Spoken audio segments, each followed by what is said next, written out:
I've just watched Maxton Hall season 2 finale, and as I promised you guys, I'm here with the new video. Let me get this straight. I didn't like the season finale. It was full of cliffhangers.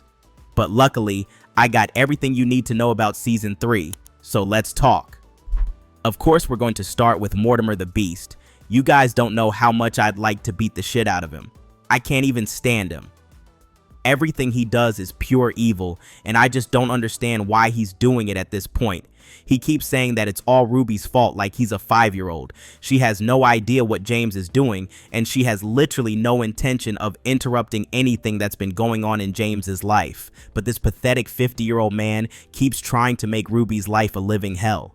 He even made her mother lose her job. He's using every single information he got from Ruby while they were talking. She thought that Mortimer was finally letting his guard down and that he was accepting of her and James.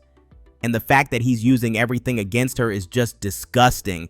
I mean, you can do anything to a person, but you don't mess with the family. And he took away Ruby's biggest dream. He got her expelled, and now she lost her chances to go Oxford. I mean, she'll lose them if Lydia doesn't reveal that she was the one who's been Graham's girlfriend from the beginning. And of course, James has to say that he only took those photos to blackmail Ruby, and those were not real.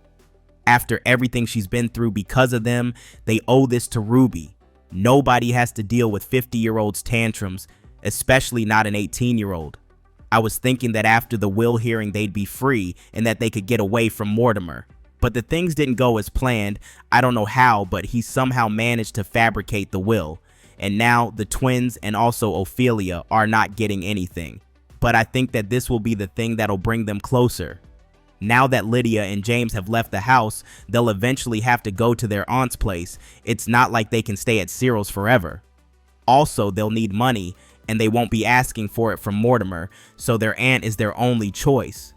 I know that we haven't seen Ophelia that much, but she seems sweet, so she'll be like a mother to them, and that's what they need, if you ask me, especially Lydia. She was thinking about raising her babies together with Graham, and now that we don't know what will happen, she needs someone she can trust, and that sure is not Cyril.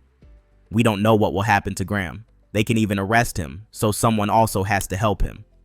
But I don't know who or how. Let me know in the comments if you guys have any theories about this.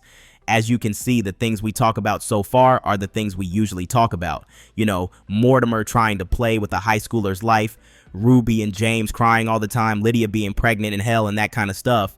For the first time in forever, something really big happened in this episode, and we are going to talk about it. You know, my man Percy, the driver, the man who's been like an angel? Yep, talking about this guy. Now, I'm going to tell you the craziest thing, and you need to listen very carefully. The night that James and Lydia go to Cyril's house, Percy goes to Cordelia's, aka the dead mother's grave. He puts some flowers there and then brings out a necklace shaped like a key and kisses it. The thing is, this is not just a random key. We've been seeing Cordelia's photos everywhere, but have you noticed that she's also wearing the exact same necklace? So the two have a connection that we don't know about yet, but I have some theories. We know from season 1 that Cordelia was in love with someone before she settled with Mortimer. And they've been showing us that Percy is a kind, caring, and trustworthy guy. And he loves the twins, if you ask me. They can even be his kids. You just never know these kinds of stuff. So I have two scenarios. The first one is that Cordelia was with Percy and she got pregnant.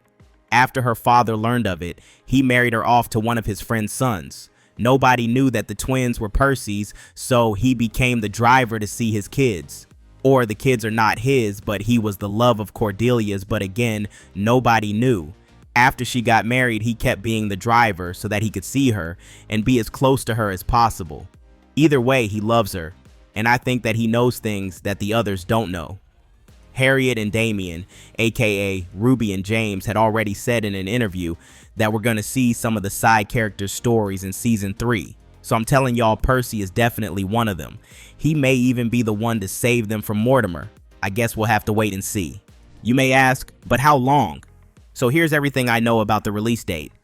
We know that they've been filming season 3, and spoiler accounts claim that season 3 has already finished filming. There hasn't been an official announcement, but even this would be enough. If the rumors are true, then there's a good chance that we'll get the season around June, and this means we can get the first teaser by April and the trailer by May. In the meantime, you can check the video on the screen, and don't forget to follow for more Maxton Hall content.